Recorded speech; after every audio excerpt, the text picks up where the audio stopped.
Kapag naririnig natin ang salitang illegal immigrants sa Amerika, kadalasan mga galing sa Latin America ang pumapasok sa isip natin.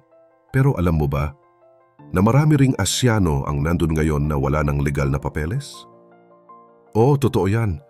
Marami sa kanila ay umalis sa kanilang sariling bansa dahil sa kahirapan, gulo o pangarap na mas magandang buhay. Pero dahil sa iba't ibang dahilan, hindi na sila nakabalik at mas piniling manatili sa Amerika kahit undocumented. Ngayon, pag-usapan natin ang 10 Asian countries na may pinakamaraming illegal immigrants sa US. Baka may ilan sa listahang to na ikagugulat mo.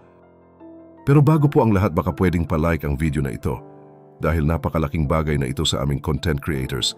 Maraming salamat po. Number 10. Cambodia.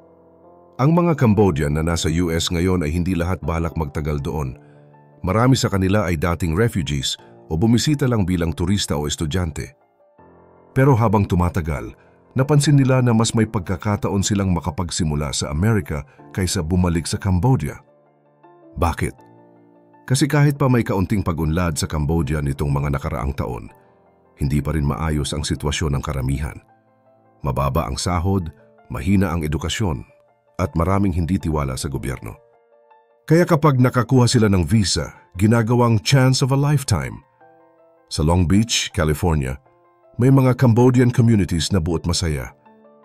Kahit tahimik ang buhay, nagtatrabaho sila sa mga nail salon, tindahan o paglilinis para lang makaraos. Hindi nila layuning lumabag sa batas kundi ang makahanap ng katahimikan at kinabukasan. Number 9. Myanmar. Simula pa noong nag-take over ang military sa Myanmar noong 2021, naging delikado na ang sitwasyon doon. Maraming gulo, protesta at takot ang nararanasan ng mga tao, lalo na ang mga minority groups. Kaya't kahit may visa lang bilang turista o estudyante, hindi na sila bumabalik. Mas pinipili nilang manatili sa Amerika kahit walang papeles. Sa mga lugar gaya ng Fort Wayne sa Indiana at ilang parte ng California, makikita ang lumalaking Burmese communities. Kahit mababa ang sahod sa mga trabaho nilang cleaners o kitchen helpers, mas gusto pa rin nila ito kaysa bumalik sa lugar na delikado. Sa kanila, hindi lang ito tungkol sa pera kundi sa kaligtasan na rin at pag-asa. Number 8. Mabilis ang pag-unlad ng Bangladesh pero hindi pantay-pantay ang hatian. Marami pa ring naghihirap at mataas ang gastos sa pamumuhay. Kaya libo-libo ang umaalis ng bansa para makipagsapalaran. Madami sa kanila ang nakapasok sa US gamit ang student visa o tourist visa. Pero dahil sa bagal at hirap ng proseso para maging legal, pinipili na lang ng ilan na manatili kahit wala ng visa ang visa. Sa mga lugar gaya ng New York at Detroit, nagtatrabaho sila sa delivery services, gasolinahan o ride-sharing apps. Ginagawa nila ito para makapagsuporta sa kanilang pamilya sa Bangladesh at makahanap ng mas matinong buhay. Para sa kanila, mas mahalaga ang survival kaysa sa status. Number 7. Nepal. Parami ang mga estudyanteng Nepali na pumupunta sa US para mag-aral. Bakit? Dahil alam nilang magbubukas ito ng mas maraming oportunidad. Pero pagtapos na ang kanilang pag-aaral, marami sa kanila ang hindi na bumabalik. Nagiging praktikal ang desisyon nila. Sa US, may tsansa silang kumita ng mas malaki at makapagsimula agad. Kaya kahit mawalan ng legal na status, nagtatrabaho sila bilang caregivers, clerks, o sa mga hotel at restaurants. Tahimik pero matatag. May mga Nepali communities sa Dallas, Texas at sa New York, kaya kahit malayo sila sa kanilang pamilya ay hindi sila nag-iisa. Kahit wala silang legal na status, mas pinipili nilang magtiis dito kaysa bumalik sa Nepal kung saan wala ring kasiguraduhan. Ang pananatili nila ay hindi lang para sa sarili nila, madalas ay para sa pamilya nilang nasa Nepal na umaasang matulungan sila. Number 6. Pakistan. Alam mo ba kung bakit maraming Pakistani ngayon sa Amerika ang tila naiipit sa dalawang mundo? Isa sa Pakistan at isa sa bagong buhay na sinimulan nila sa US. Sa 2025, hindi pa rin maayos ang kalagayan sa Pakistan. May kakulangan sa kuryente, sobrang taas ng bilihin, magulong politika at napakaraming walang trabaho. Kaya naman, Marami ang umaalis para humanap ng mas magandang kinabukasan. May pumupunta para mag-aral, may bumibisita sa pamilya, at may dumadayo para magtrabaho. Pero ang nangyayari, marami sa kanila ang nananatili kahit tapos na ang visa nila. Madalas silang makikita sa mga trabaho na hindi agad kapansin-pansin pero mahalaga tulad ng pagmamaneho ng truck, pagtitinda sa maliit na tindahan o pagdadrive sa mga rideshare app. Para sa kanila, mas malaki pa rin ang kita rito kaysa anuman ang posibleng trabaho sa Pakistan. Pero hindi lang pera ang dahilan kung bakit sila hindi umuwi. Yung iba, natatakot. Hindi kasi ligtas at hindi rin stable ang buhay sa pinanggalingan nila. Yung iba naman, nakabuo na ng bagong buhay dito. May pamilya, may kaibigan, may maliit na negosyo. Kaya kahit mahirap ang buhay bilang undocumented immigrant, hindi na rin nila kayang iwan ang mga naipundar nila. Sa mga syudad tulad ng Houston, Chicago at New York, tahimik lang silang namumuhay habang umaasang balang araw maaayos din ang kanilang papeles. Kasi ang totoo, may nahanap na silang pag-asa rito na ayaw na nilang pakawalan. Number 5, Vietnam. Sunod naman ay ang Vietnam. Marami sa mga Vietnamese ang pumupunta sa Amerika gamit ang visitor visa o student visa. Pero dahil sa sobrang tagal ng proseso ng green card, marami sa kanila ang hindi na rin bumabalik. Isipin mo, taon ang kailangan nilang hintayin. At minsan, umaabot pa ng higit isang dekada. Kaya para sa iba, imbes na umuwi at magsimulang muli sa Vietnam, pinipili nilang manatili na lang dito sa Amerika kahit walang legal na status. Oo, may mga umuunlad na parte ng Vietnam, pero hindi pa rin lahat may access sa magandang trabaho. Kaya kahit hindi perpekto ang buhay sa Amerika, mas pinipili pa rin nila ito dahil kahit paano may oportunidad. Mas may tsansang makaipon, makasuporta sa pamilya at makapagsimula ng panibagong buhay. Ang iba rin, may pamilya na rito sa Amerika. Ayaw nilang mawalay, kaya kahit illegal, nananatili na lang. Karamihan sa kanila ay nagtatrabaho sa mga nail salon, restaurants o construction. Tahimik ang pamumuhay, iwas sa gulo at puro pagtitiis. Sa 2025, hindi lang immigration ang laban nila, oras din.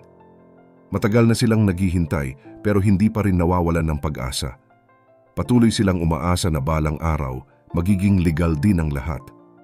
Number 4, South Korea. Ito ang medyo nakakagulat. Ang South Korea, isang mayamang bansa, pero marami pa rin sa mga mamamayan nila ang nananatili sa Amerika ng ilegal. Bakit? Simple lang. Sa 2025, kahit moderno at maunlad ang South Korea, sobrang stressful ang buhay doon.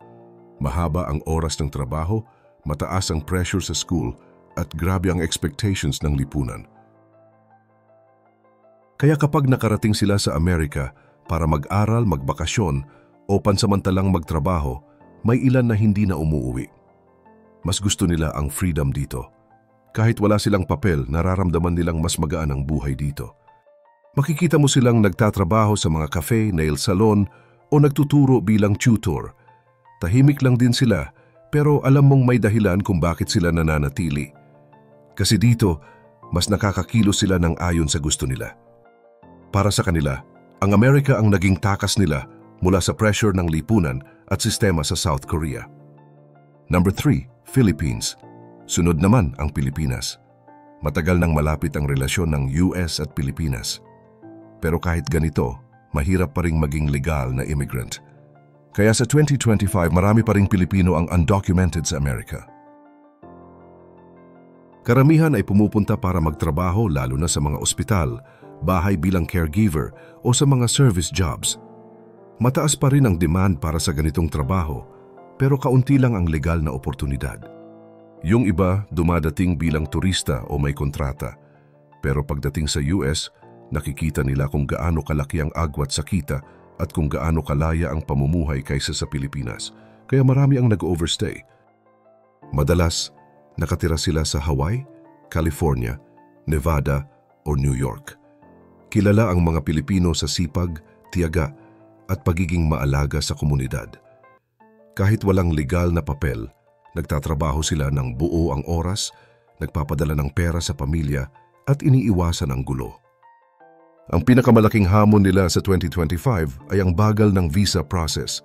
Yung family-based immigration, umaabot ng taon bago maresolba. Kaya marami ang natutulak na manatili habang umaasang may magandang pagbabago. Number 2, China. Sa ikalawang pwesto, ang China, isang makapangyarihang bansa pero maraming Chinese ang hindi kontento sa kalagayan nila roon. Sa 2025, marami pa ring pumupunta sa US para sa mas malayang pamumuhay. Yung iba, dumating bilang estudyante o turista. Yung iba naman ay dumaan sa smuggling o gamit ang pekeng dokumento. Sa Amerika, kadalasan silang nagtatrabaho sa mga restaurant, massage parlor o pabrika. Karaniwan silang makikita sa mga Chinatown tulad ng sa New York at San Francisco. Para sa kanila, ang US ay nagbibigay sa kanila ng kalayaan magsalita, mamuhay at maging sarili. Kaya kahit mahirap at mahal ang legal na proseso, pinipili nilang manatili kahit undocumented. Tahimik silang kumakayod at umaasang magiging legal din balang araw. Number 1, India. At panghuli, India. Marami ang hindi inaasahan ito pero sa 2025, sila ang may pinakamaraming undocumented immigrants sa US. Ang dahilan? Visa overstays.